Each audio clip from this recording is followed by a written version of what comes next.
Coach, what are your thoughts going into the tournament here? You're coming off that last, heartbreaking season loss at Bradley. What are you guys focusing on in practice, especially going in, driving down there?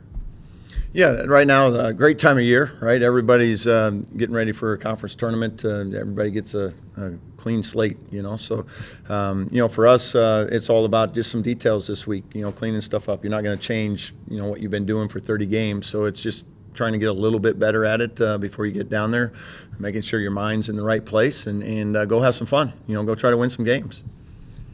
What do you say about this senior-laden team that you haven't already said before? I mean, a lot of these guys came back using that extra COVID year.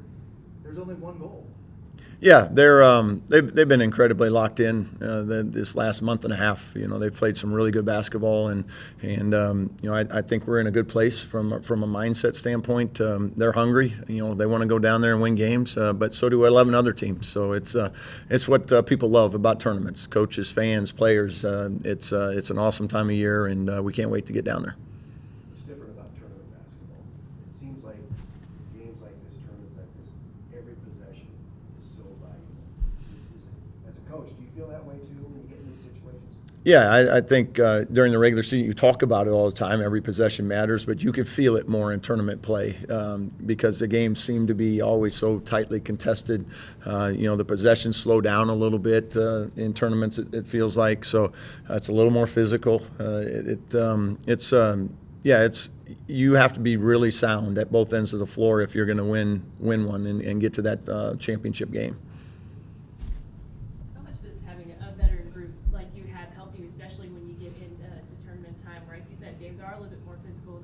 The lights are shining brightest, and how much does that help you guys?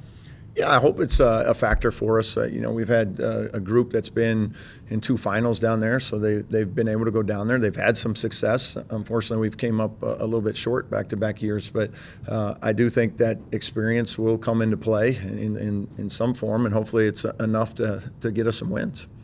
Your first game will be either Murray State or Valkyrie, so how much do you think the old cliche, it's hard to beat the same team 3 times, will factor into that?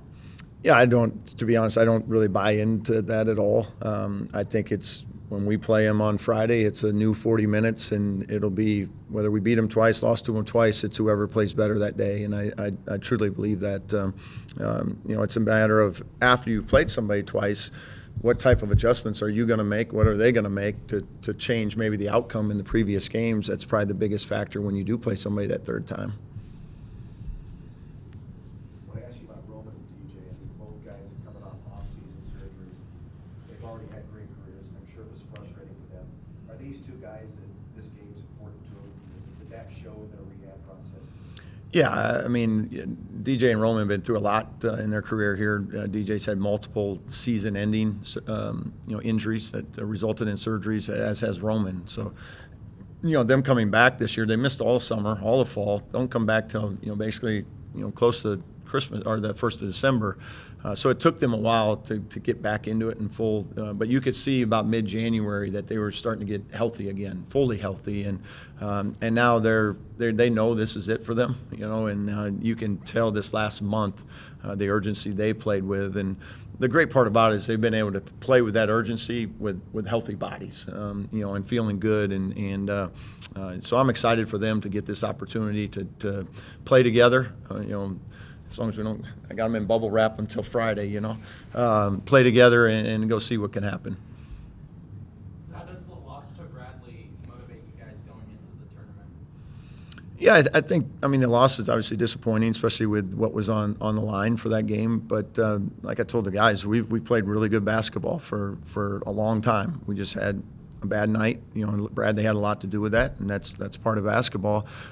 Our job now is to look at, okay, was there some slippage during the winning streak that maybe we just kind of let go as you're going along, that we just got to clean up a few of the details to make sure we get back to what got us to that point.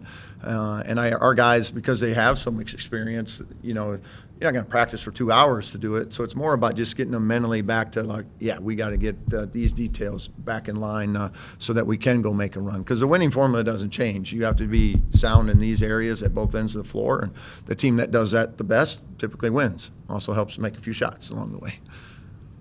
Talk about that winning formula. You got a guy like like Roman, when the lights come on, stars shine the brightest. What is it about going down to St. Louis that just seems like his game just goes to a completely different level? Yeah, I think just his determination, and he knows that there is no tomorrow on these tournaments in terms of, for that particular season. So the winner go home, he gets that. And so he's going to leave it all out there. And offensively, defensively, it's not going to be a lack of effort, I can promise that. One of the more enjoyable things of the last 5 years is just seeing the progression of blue that takes over St. Louis. How much are you looking forward to kind of celebrating the season that has happened, and then having that crowd behind you in St. Louis? Yeah, I'm super excited about the fan base that's growing, and then following us as well. And coming down to St. Louis, there's going to be a really good contingent of Bulldog fans, and they're down there to have fun. They want to stay, so we got to do our job and win.